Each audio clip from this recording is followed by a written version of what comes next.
Alright, welcome back to Divinity Original Sin 2, the 2020 Definitive Edition Guide. We left off, we had just escaped Fort Joy in the last episode, and we tried to re-recruit Beast. We dismissed Beast to get Iphon, so that we could get our Shadow's Eye crossbow here with the Red Prince. Alright, and then when we went to re-recruit Beast, we realized that Beast is no longer where he was the first couple of times that we got him into the party. So, I'm going to show you guys where to go real quick to recruit anybody who is no longer in their original Fort Joy location, alright? So just be following along with where I've had these guys go. Alright, they started off over here by the bridge waypoint marker, and we came down over here, alright, a little bit south. You gotta step over some wooden wreckage, alright? And we're gonna keep on going this way. Now, when you get to some random fire here in the woods, you'll see these, what are they called? Noxious bulbs? Yeah, so we got different colored noxious bulbs, and each color has a different element that comes out of it. So if you head just a little bit to the right of that, a little bit south, you'll find a spot to dig. You'll find a skeleton corpse, and you get some gold, a scroll. I think the scroll you get is random from that. Alright, but what we're going to do is we're going to have somebody who has a movement skill like Tactical Retreat or Cloak and Dagger, and we're going to have them hop over here. Alright, and then you'll notice this bell right here. Okay, so you're going to ring that bell. That's going to alert their sentry up here, Bahara. And actually, Bahara is somebody who Red Prince is looking for. She's another lizard dreamer who's going to tell him about his future, his past, people hunting him down, and in the Red Prince's mind, they're going to help him reclaim his throne, the Lizard Kingdom. So you're going to come up the vines that she lets down. Alright, you're going to get some exploration XP for coming into this area. And if you come down over here, we see Iphon is over here now. Alright, we've got our waypoint for this area over here. Alright, and if you keep walking around, Beast is going to be right over here. Alright, so we're going, since we only have Red Prince with us, we're actually on a waypoint here. This is the Amadia's Sanctuary. Amadia is one of the 7 gods. If you selected an undead as your starting class, or if you are playing as Fane, then Amadia is going to be the god that speaks to you, gives you your powers in here. Alright, so we have re-recruited Beast. He's back with us. The party is now whole. Now, if you have Beast, this part right here should be very good news for you. So Beast knows this guy here, Duggan. Let Beast talk to him. Won your way through that conversation, and Duggan has Leia here.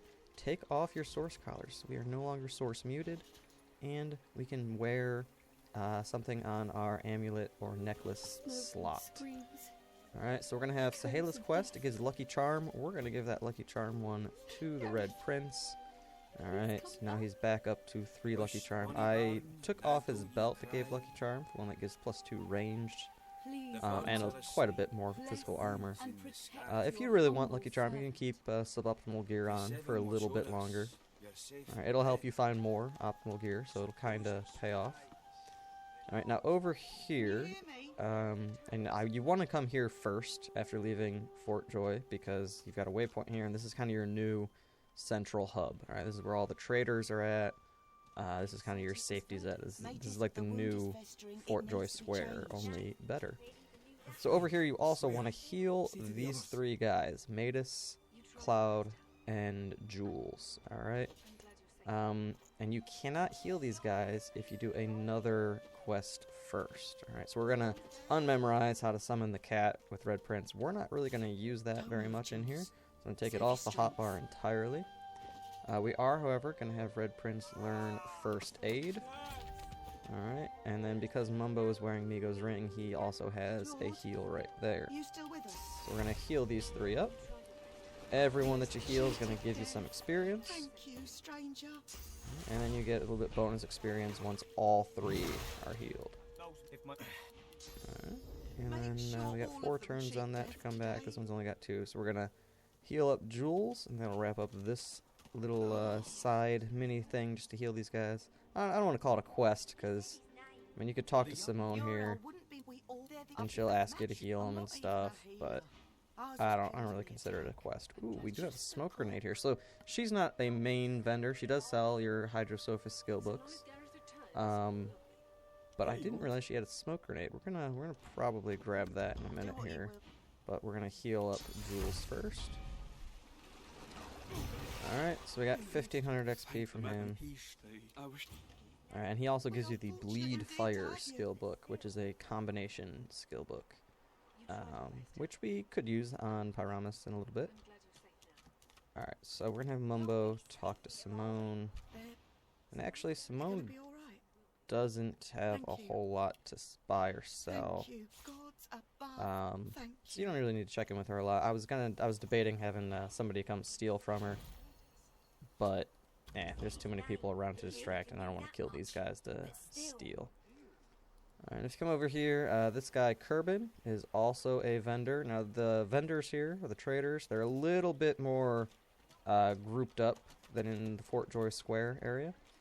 Alright, so he actually sells both necromancy and summoning skill books, alright? And he's got a little bit of gear that you can buy.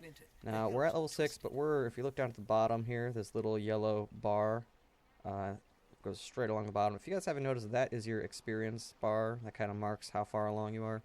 We're kind of close to level 7, so I'm not going to be buying a whole lot of level 6 gear here. If those gloves had plus thievery on them, I would definitely buy that. We're going to buy the Thunderbolt. Actually, before we buy anything, we're going to bribe these guys. Alright. The bribery rate over for these guys is going to be 300 gold. Alright, and that'll jump them up to 100% attitude. Alright.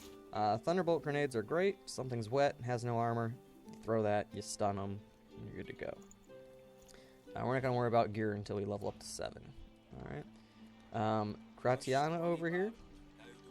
She is going to be your new Aerothurge skill book seller. And then she also just has a few random miscellaneous skills on top of that. But primarily she's Aerothurge. Alright, she also has a unique ring, Astarte's Tears. And that'll give you Constitution and the Restoration skill. So it's kind of like a direct upgrade from Migo's ring. Alright. And I'm going to bribe her as well, just for future purposes. I'm not going to really buy anything from her right now. Alright. She can also sell scrolls. I'm actually going to buy a Peace of Mind scroll. I didn't notice she had that at first. If anybody sells ability scrolls like that, those are usually a good idea to buy some of those. You don't need to buy them every single time they pop up. But most of the time, they're pretty good. An extra over here is going to be selling Polymorph and Scoundrel skill books. Alright, and he's also got quite a bit of crafting material, as well as some armor. I am actually going to buy some stuff from him. These empty canisters are great for making grenades. They can make Thunderbolt grenades and Tremor grenades. These empty grenades right here, there's a lot of different casing for grenades.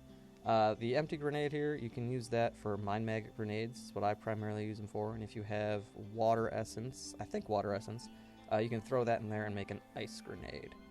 He also has a unique shield here, Nap. This one is extra unique in the sense that it will be whatever level you are when you first talk to Exter. So the first time you open up his inventory, this shield will be at your level. So normally when I talk to him it's level 7. Right now it's level 6 because I have not hit level 7 yet. Alright, and nothing too crazy that he's got selling here other than that. I am going to start buying some plain arrowheads.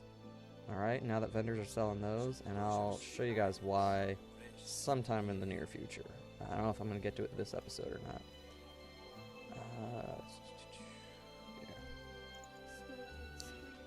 Alright, and he's just asking to save the leader of these people. So these people here are the Seekers. Their leader is Gareth, and we're going to be rescuing Gareth sometime soon. Alright, so this is the first place you want to go to.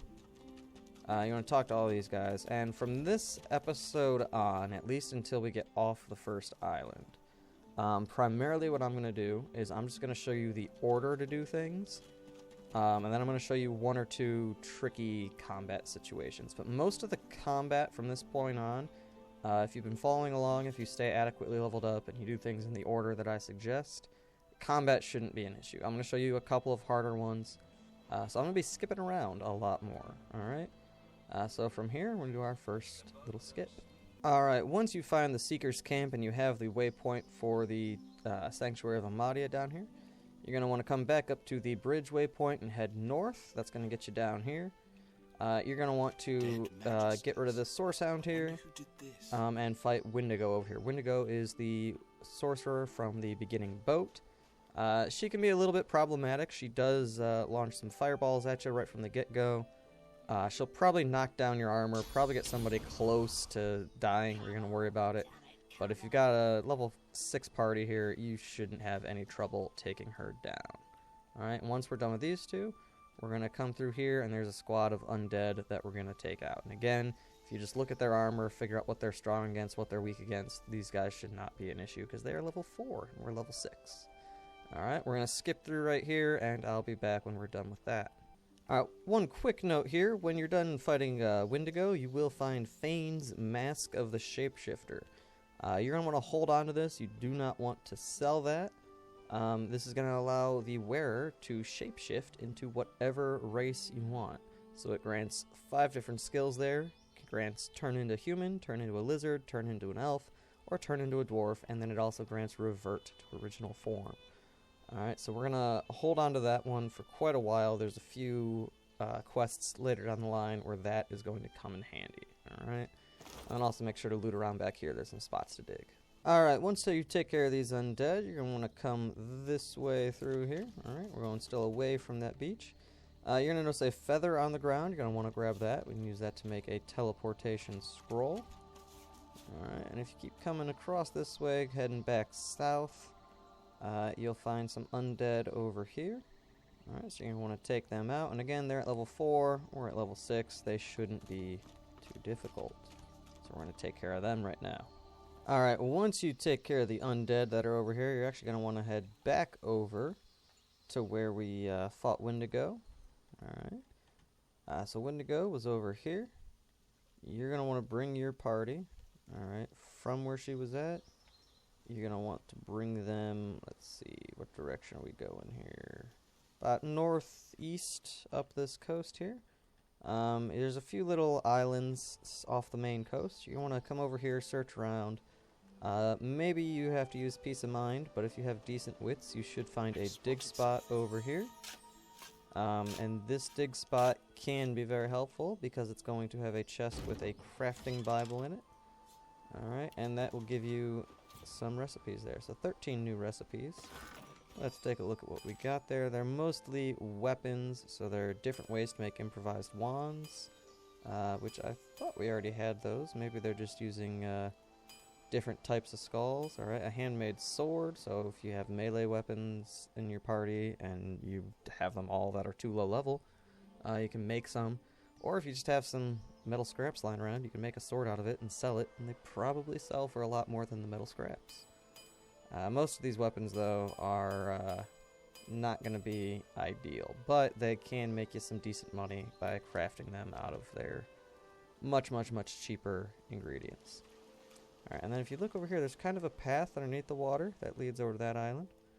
Alright, I put some oil over there in the fight with the dog. The dog ran away after fighting Wendigo. So we're going to clear that out. And then if you come over here, there's going to be a big tower here. Alright, now there's some vines to climb down, but there's no vines to climb up, no ladder, nothing like that. So we're going to have Red Prince use Tactical Retreat and hop up here.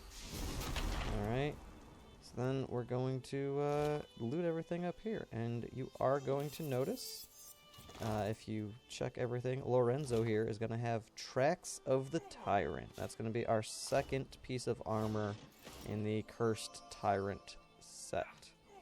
Alright. And then, yeah, when you climb down the vines, you fall down. Alright, moving on from there. Come back to the mainland, and there are going to be some vines to climb up over here. Once you get up here, there's Tarlene over here. Tarlene isn't very important to the plot. She's another one of the Seekers that is just away from the camp at the moment. You can talk to her a little bit. She usually doesn't have a whole lot to sell. Even one your way through her conversation, she's just talking about how she's trying to rescue Gareth and she can't get past this Shrieker here. Now, Shriekers are pretty important plot points in Act 1 here. Shriekers they look like the Geists, right? Just kind of strewn up on a big wooden T there. So what they do is they instant kill you. Alright, so they're galvanized, they're invulnerable to regular types of damage. You need to find a purging wand to kill them. There's also a helmet. It's actually the Cursed Tyrant helmet. Can also get rid of these guys. But for right now, if you enter this red zone where they can see, they will instantly kill you. That's a little hard to see where their red zone ends and where hers ends. So, to make that a little bit easier to see, we're actually just going to get rid of Tarlene, because she's also a decent source of experience right now. And with Tarlene out of the way, we can see the Shrieker's cone of vision.